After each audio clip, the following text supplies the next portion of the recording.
Freetown is Sierra Leone's largest city and the capital. It is being divided into two: the western area rural and the western area urban.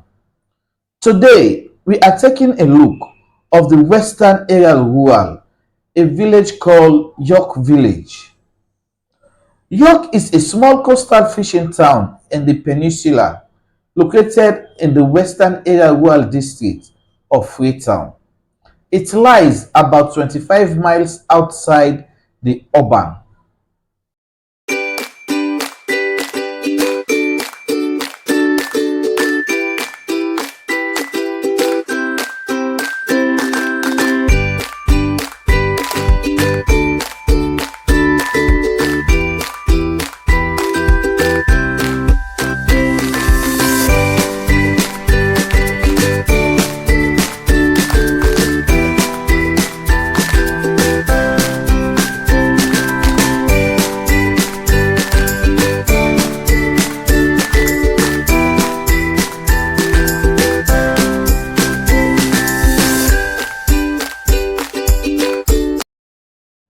The principal inhabitants of York are the Creole people, who make up the vast majority of the population of York.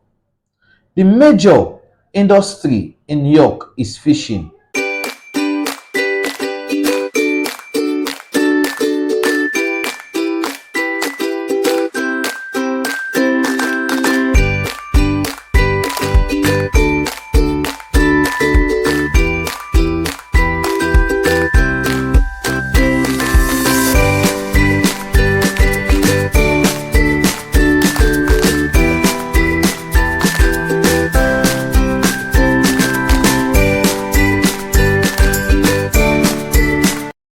Although part of the larger Western Area Rural District Council, York has its own directly elected town council headed by a town headman. York is a distinctly Creole village with a rich history, though the village also comprises of various other tribes. Prior to the arrival of the liberated slaves, the Shabro were settled in the area, and the village as called Momimi. York Village is over 200 years old, predominantly Christians, with old churches and beautiful layouts and fauna. York was also the rural district headquarters for the Western Area Rural.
The exact origin of the name is unclear and range from the village being named after York in the United Kingdom, or from the Duchess of York, who had stayed in the community at a point in time.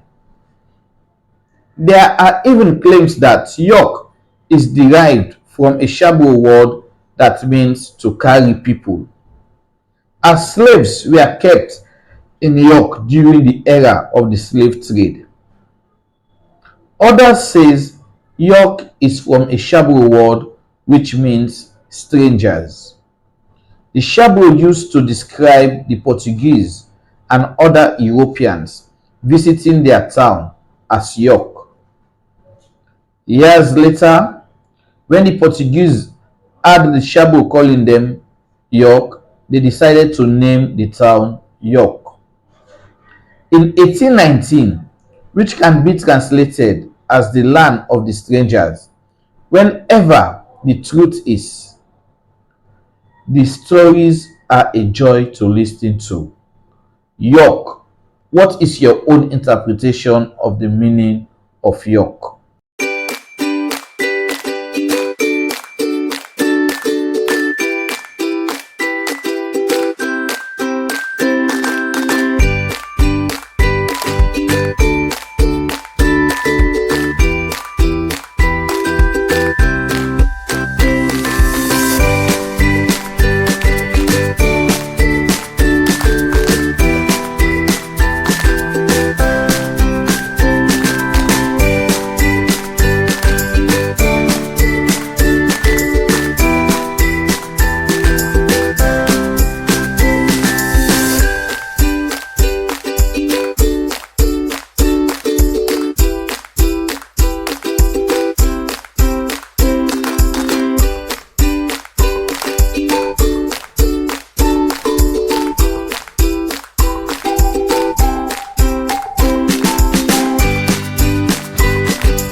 The vast majority of the people of York are Christians, and the town is known for its deep Christian heritage.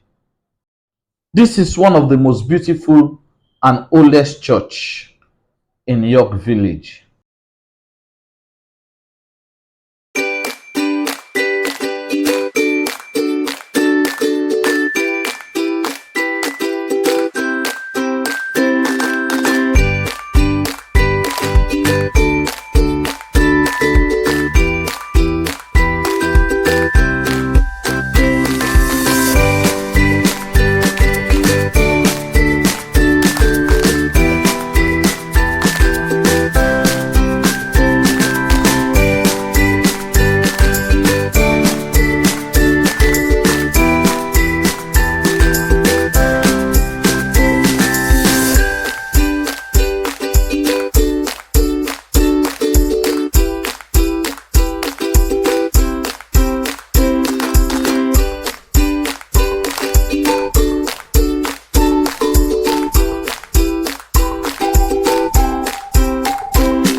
layout of the town and architecture of the houses are reminiscent of those in the deep south of the United States, a testament to the early settlers and recaptives who were starting a new life in the 19th century. After the slave era, during the Second World War, the royal family was stationed in the community. The Kinsiad, though written history is a bit difficult to come by, York appears to have definitely hosted members of the royal family, most likely during the First and or Second World Wars. Some reports says the Kinsiad was formerly a postguard area chosen by the British military commanders during the First World War, which broke out in 1914. It was also spying point for the royal guards who protect the royal family. It was believed that the queen spent all of her time here during the First World War. Other reports says that after the slave era during the Second World War, the royal family was stationed in the Kinsiad. The structure is over 150 years old.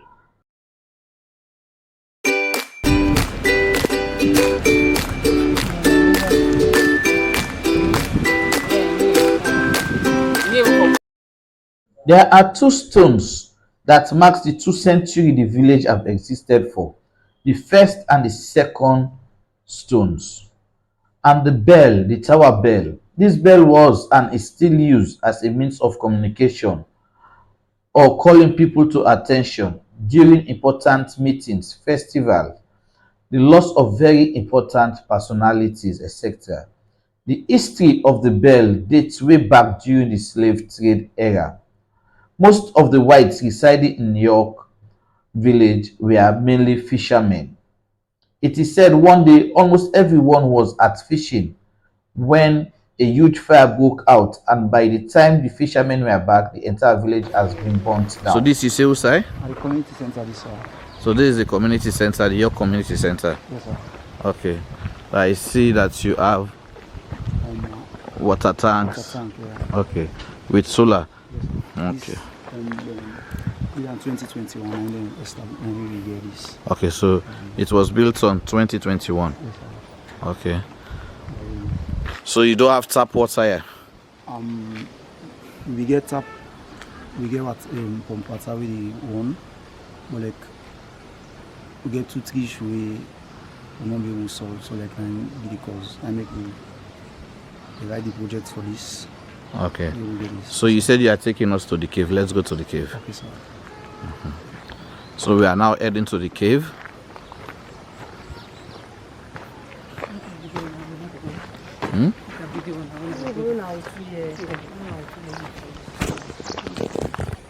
No, say it's the distance we go beyond too much. Then they not get mic.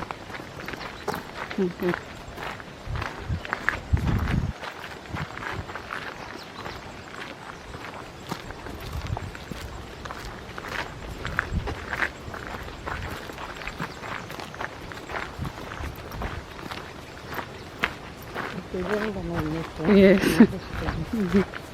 But if we get no foot. Okay. When the fire broke out in the village, those remaining in the village were the old and sickly, and they were not capable of stopping the fire. The bell was then erected as a means of communication and also to alert those far away in case of emergency. Today, the bell is still used for similar purposes in the village.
The Foggy Water Cave, one of the oldest and widely used caves in Sierra Leone during and after the slave trade.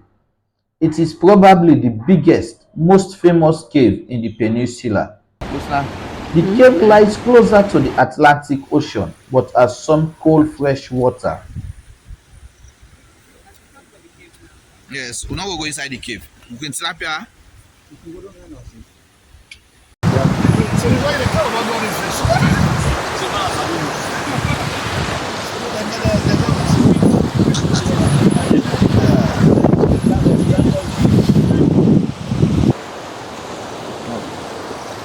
The Whale Bay was once known as the Mami River.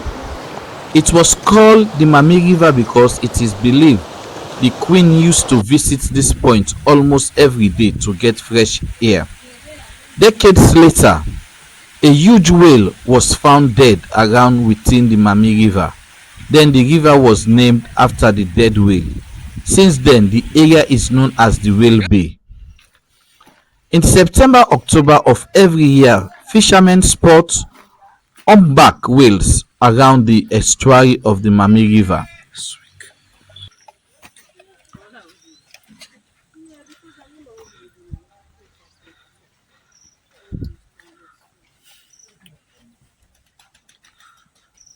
And a new community center in the Peninsula.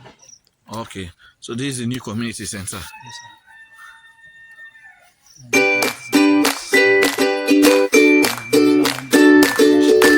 Okay, okay.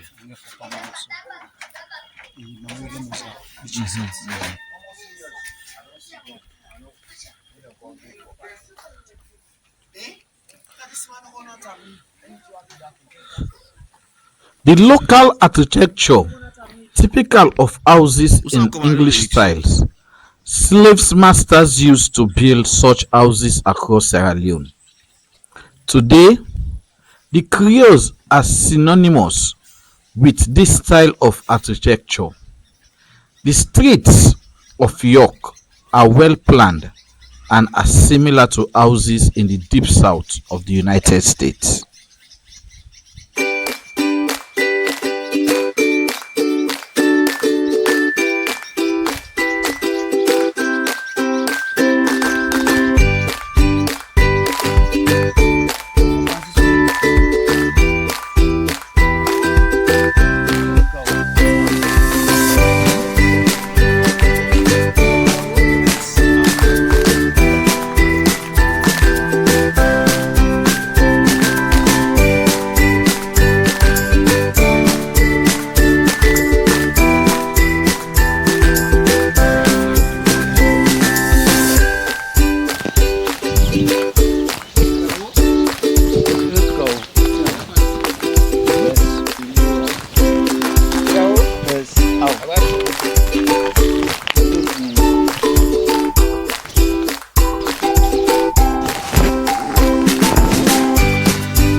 So this is their new community center putting up, and it is being roofed by the owner of Moza Resorts.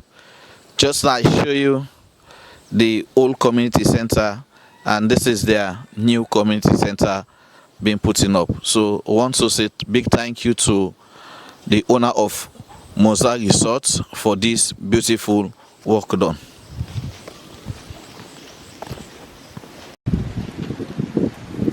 Sierra Leone is beautiful and we are blessed. From the north, south, east and west, come and visit this our beautiful land. If you are a Sierra Leonean and you are outside there, come and invest in your country. Now we have several or so many African Americans coming to this beautiful land to invest. What are you waiting for? please come. This is Musa Resort, a resort put on by a lady. Don't waste your time. Don't waste your resources. Come and do something in your life. Thank you very much. Don't forget to like.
Various churches at the Wesleyan Church is also amongst the oldest churches in Sierra Leone.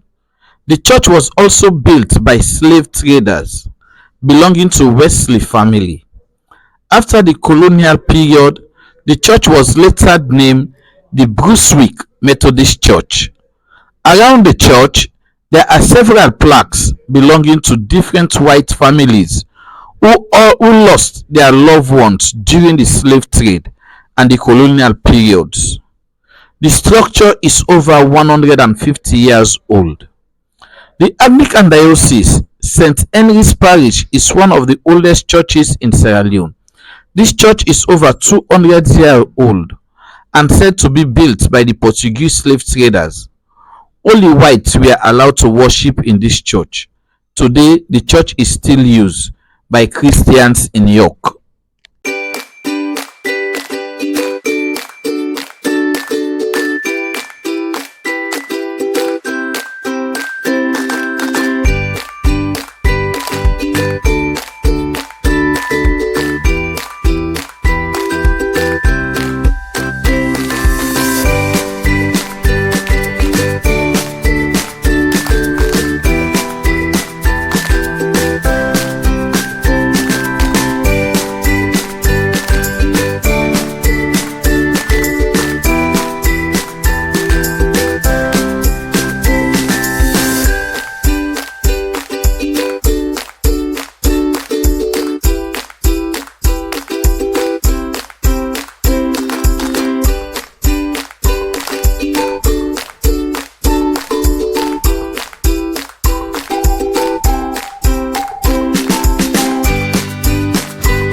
cemetery is one of the oldest cemetery in Sierra Leone. The cemetery of York was built in 1819 when the name York was discovered. The word York was once used by the Shabo of Sierra Leone, meaning strangers. The Shabo used to describe the Portuguese and other Europeans visiting the town as York.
Thanks for watching, and please support my channel by subscribing and liking the video. Bye bye.